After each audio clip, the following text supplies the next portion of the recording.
Hey guys, it's me, Jao. Welcome back to my channel. So recently nga lang nag-trending si KZ Tandingan dahil lumaban siya sa isang international competition sa China wherein yung mga sikat na singers or yung mga batikang singer ay maglalaban-laban in just one competition. Ay isa na nga dyan sa kalaban niya is si Jessie J na napabalitang kamakailan lang ay napatumba or natalo ni KZ Tandingan. So alam naman natin na very big star si Jessie J sa US. So, medyo malaking honor or privilege na matalo siya ni KZ Tandingan since si KZ is only naka-focus sa mga talent sa Philippines. Yes! I'm very curious kung paano niya kinanta tong Rolling in the Deep ni Adele. Kasi random kasi yung mga yung mga comments dito ng mga tao sa YouTube. So, tingnan natin. Let's try. So, syempre, video credit tayo sa Techno Manila. Subscribe now. So, Rolling in the Deep by Adele. So, first time ko siya maririnig kung kumanta ng ganitong genre. And ano na genre ng ganitong song. Syempre, mga pang Pinoy music yung kinakanta niya dito sa Philippines pag nasa ASAP sila, diba? Pero silang mga period divas or queens. I don't know, kasi di ako nanonood masyado ng TV.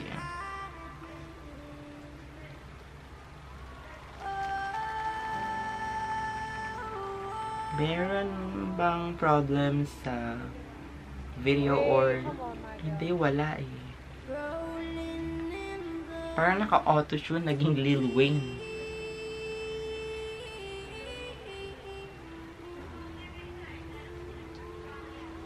Grabe, madaming pumapalakpak sa kanya, ha? In fairness.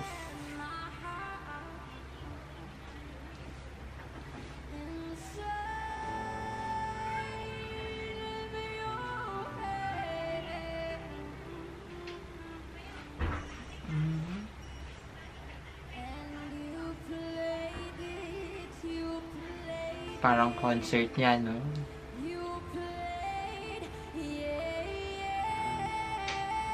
Ang galing kasi first time ko marinig na na-auto-tune na ganito ang Rolling in the Deep ni Adele. Tanggalin ko yung isang earphone kasi hindi ko alam kung gano'n ako kalakas na nagsasalita. Yes. So this time na wala na yung auto-tune nung kinakanta niya sa mic. So actually, dalawa lang yung kalala ko dito sa competition. Si KZ and si Jessie J.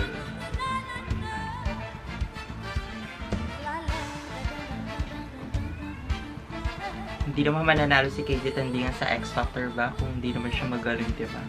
So, trust tayo dito. Ito yung pinang panalo niya dito.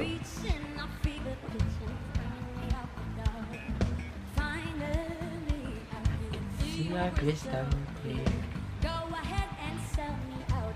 In fairness mga Chinese audience, niyakap nila si KZ Tandingan kahit na iba yung culture and lahi niya. Satine or satin?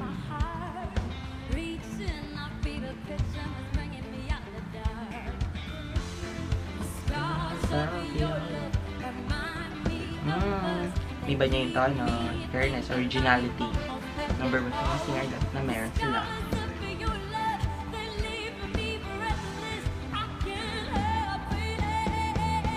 Yes, Jessie J.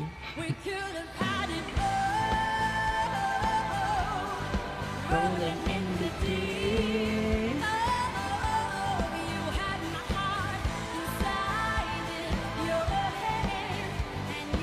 Open yung front ata ito ng show na.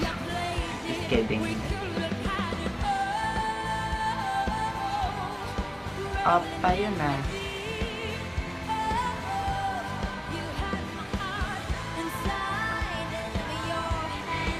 Alam niyo naman kasi ang Philippines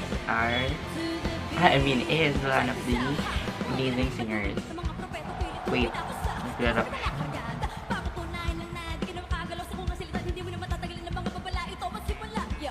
Tagalog yung rap niya. Sana English para na-intindihan ng mga audience. Tsaka mga kalaban niya. Pero okay lang yan. Oh, hindi jump naman si ate.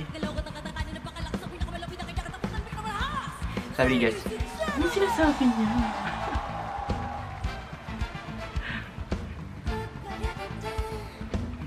Rolling in the deep, nagra-rap na. Hype beast siguro tong si KZ Tandingan.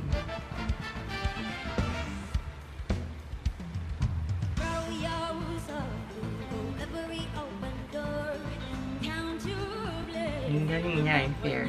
Pero honestly guys, kaboses niya si Jessie J. Dito Pero hindi ko naman sinasabing ini-impersonate niya, pero kaboses lang. Pero iba pa din talaga si KZ.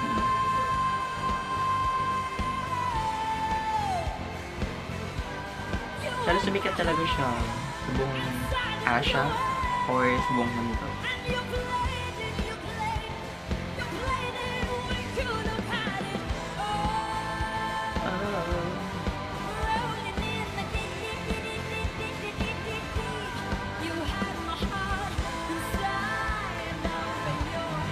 First time ko makakita ng competition dito sa China. Ganito.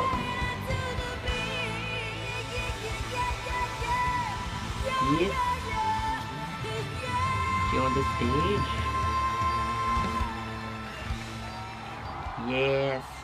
So that's I would rate KZ Tandingan out of 10 ng 10 of course. Hello, she's a Pinay. She's the pride of the Philippines. So guys, kayo ano masasabi niyo sa performance ni KZ Tandingan? So guys, if you did enjoy this video, don't forget to give it a thumbs up and subscribe to my channel. And if you have comments and suggestions on what video would I react to on my next video, just comment all them down there. So guys, I'll see you in my next one.